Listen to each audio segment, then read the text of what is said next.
तो दोस्तों, जैसा कि स्क्विड गेम का जो सीजन 3 का रिव्यू है वो मेरे चैनल पे लेट रिलीज हो रहा है, इसका बस एक ही कारण है कि हाल फिलहाल में इतना ज़्यादा वेब सीरीज या फिर मूवी वगैरह रिलीज हो गई कि मैं कंफ्यूज हो गया कि पहले किसका रिव्यू करूं। फिर बहुत सोचने के बाद मैंने डिसाइड किया कि मैं सो जाता हूं, 1-2 दिन बाद देखा जाएगा। लेकिन फाइनली जो रिव्यू है वो आ गया है। तो सबसे पहले ये जो वेब सीरीज है वो हमें बहुत बड़ी बात सिखाता है दोस्तों, कि बाप बड़ा ना भैया, सबसे बड़ा रुपया। जब आप स्क्विड गेम को देखना शुरू करते हैं तो आपको धीरे धीरे समझ में आने लगता है कि भैया पैसे का महत्व सबसे ज्यादा है। लोग किसी को भी मार सकते हैं। अब जैसा कि हमने देखा कि इस सीरीज में माँ और बेटा भी गए हुए थे। माँ ने अपने ही बेटे को मार दिया और फिर इसी तरह से ये स्टोरी आगे बढ़ी। उसके बाद फिर एक जो प्रेग्नेंट लेडी थी उसने अपने बच्चे को जन्म दिया। लास्ट में उस बच्चे का बाप उसे एंड तक लेके गया और एंड में पैसों के कारण वो बाप खुद अपने ही न्यू बॉर्न बेबी का जान लेना चाह रहा था। तो इसलिए मैंने कहा था कि बाप बड़ा ना भैया, नियत बदले देख रुपया। तो स्वागत है आपका इस वीडियो में। मैं हूं अतुल शर्मा और आज की इस वीडियो में हम लोग रिव्यू करने वाले हैं स्क्विड गेम सीजन 3 का। तो बने रहे मेरे साथ वीडियो में। तो फाइनली जैसे मनी हाइस्ट का एंड हुआ वैसे ही एक एंड हो गया इस वेब सीरीज का। स्क्विड गेम का गेम ओवर हो गया है दोस्तों। और सच बताओ तो इस गेम का जो एंडिंग हुआ है वो बहुत ही ज़्यादा शानदार है, क्योंकि जिस तरह से स्टोरी आ रही थी इसका अंत ऐसे ही होना चाहिए। मतलब आप देखो कि राइटर्स ने कितना कुछ सोचा इस मूवी के बारे में, किस तरीके का प्लॉट डाला गया इस सीरीज में।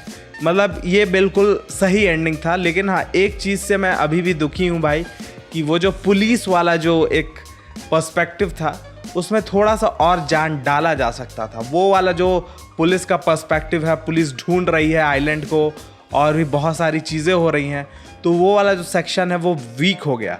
क्योंकि मेरे को लगता है कि उसमें थोड़ा सा मिर्च मसाला डालकर और ज़्यादा इस सीरीज़ को इंटेंस बनाया जा सकता था।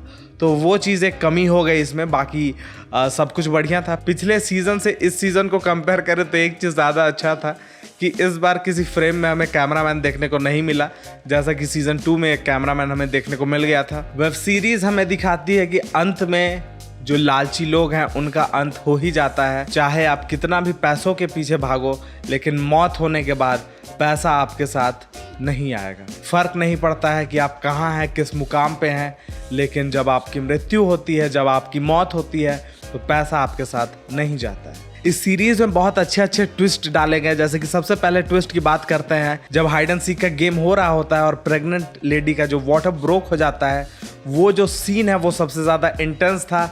मतलब वहाँ पे बिल्कुल फोकस चला जाता है कि कौन मरेगा, और आखिर में उसका एक दोस्त था, उसकी मौत हो जाती है। और उस सीन में जो लेडी अपने बेटे के साथ आई हुई थी, मतलब दोनों अलग अलग आए थे लेकिन हाँ दोनों मिल जाते हैं, तो फिर भी साथ आई हुई थी, तो उसे उस सीन में उसकी माँ को बचाने के लिए अपने बेटे को ही मारना पड़ता है। और जो वो रोप जंप वाला गेम था उसमें जब हमारा हीरो एंड में पहुंचता है बच्चे को लेकर, और उसके बाद जो दूसरा कैरेक्टर आता है भैया, उसने तो तबाही मचा दी। वो किसी को जाने ही नहीं दे रहा था, मतलब सबको रोक रहा था, ढकेल रहा था, उसके चलते बहुत सारे लोगों की जान गई। और आप फ्रंट मैन का दिमाग देखो कि किस तरह से फ्रंट मैन ने न्यू बॉर्न बेबी को प्लेयर नंबर 222 बनाकर गेम में एंटर कराया, और जो गेम का सारा सिनेरियो है वो पलट कर रख दिया। भैया ये देखकर बिल्कुल मज़ा आ गया।